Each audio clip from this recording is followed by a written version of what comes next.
देखिए, बात ऐसी है कि सबसे पहले तो मैं यही जानकारी सुधारूँगा कि ये कुंभ 144 साल के बाद नहीं लगा है। ये केवल पॉलिटिकल रूप से प्रचारित किया जा रहा है। आप इसको क्रॉस वेरीफाई करें, तो ये जो कुंभ लगा है, ये 143 साल के बाद लगा है, 143 ईयर्स। ये 144 के बाद नहीं लगा है, ये 143 साल के बाद लगा है।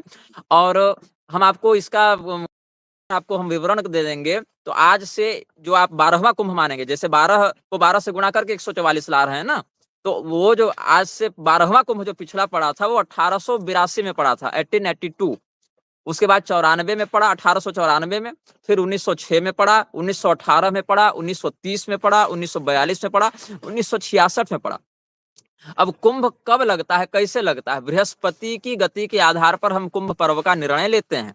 और बृहस्पति जो हैं वो हर 84 वर्षों में एक बार अतिचारी होते हैं, मतलब अपनी राशि को शीघ्रता से पार कर जाते हैं। अतिचारी मतलब जितने समय में उनको राशि पार करने थे, उससे कभी अपेक्षाकृत शीघ्र गति से वो वहां पर पहुंच गए। तो वहां पर 1 साल पहले ही कुंभ लग जाता है। यही कारण है कि जब 1966 का कुंभ लगा था, 1966 का कुंभ लगा था, तो बृहस्पति उसके बाद अतिचारी हो गए थे और उसके 11 वर्ष के बाद ही 1977 में कुंभ लगाना पड़ा था। और इस विषय में प्रयाग में विद्वानों का सम्मेलन हुआ था, जहां स्वामी करपात्री जी ने और उस समय के मान्य विद्वानों ने कुंभ पर्व निर्णय इस प्रकार से एक विमर्श भी प्रस्तुत किया था। उसके बाद 89 में लगा, 2001 में लगा, 2013 में लगा, अब 2025 में लग रहा है। तो ये हम अमान्य समझते हैं कि 144 वर्ष के बाद ही कुंभ लगेगा।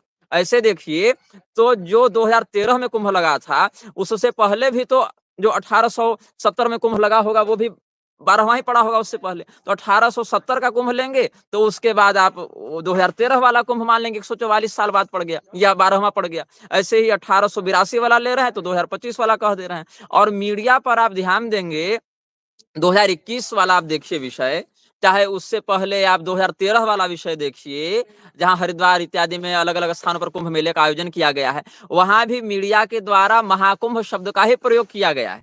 आप पत्रकार हैं, आप मीडिया जगत से जुड़े हुए हैं, सक्रिय हैं, तो आप इस शब्द को गौर किए होंगे। 2021 वाला आप हरिद्वार इत्यादि का रिकॉर्ड निकाल कर देखिए, उससे पहले का देखिए, वो सब भी महाकुंभ के ही नाम से मीडिया प्रचारित कर रही थी। उसको भी ऐसा ही कहा जा रहा था कि ये तो 144 साल के बाद लगा है।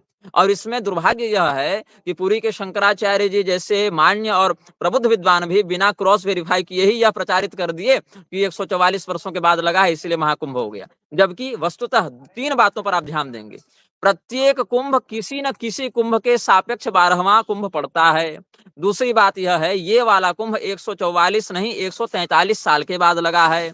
और तीसरा बिंदु यह है, इससे पहले के कुंभों को भी मीडिया महाकुंभ कह के ही प्रचारित करती रही है। बस इस बार क्या हो गया कि थोड़ा राजनीतिक प्रपंच ज्यादा हो गया, इसीलिए इसको मीडिया अटेंशन अधिक मिला। 144 और महाकुंभ, इन दोनों शब्दों को इतना ट्रेंड में लाया गया, वायरल किया गया, कि लोगों ने गणना ही नहीं की कि इससे पहले कब कब महाकुंभ शब्द का प्रयोग किया गया और उससे पहले कब कब किस किस साल में कहाँ कहाँ कुंभ लगा था। तो पहले हम आपको इस प्रकार का शोधन कर दिए।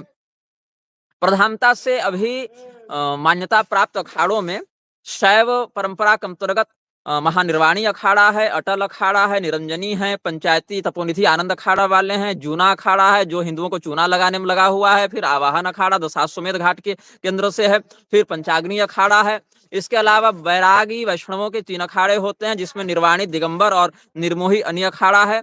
और इसके अलावा फिर उदासीन संप्रदाय के अंतर्गत पंचायती बड़ा उदासीन अखाड़ा, फिर नया अखाड़ा, निर्मल पंचायती अखाड़ा, ये सब भी है।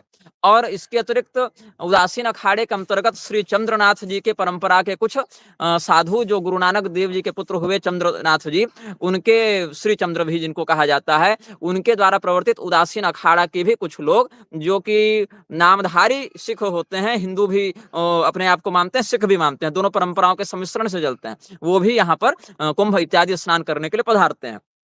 इसके अलावा नकली अखाड़ों में परी अखाड़ा, जिन्नात अखाड़ा, किन्नर अखाड़ा और तरह-तरह के अखाड़े आप इसमें जितने जोड़ सकते हैं, वो सब नकली अखाड़े में आते हैं। उनकी धार्मिक मान्यता नहीं है, वो सारे अखाड़े केवल पॉलिटिकल स्टंट करने के लिए बनाए गए हैं। इसमें हिंदुओं को चूना लगाने के लिए जो जूना अखाड़ा तैयार है, वही नकली अखाड़ों को अधिकतर प्रश्रय दे रहा है, प्रोत्साहित कर रहा है।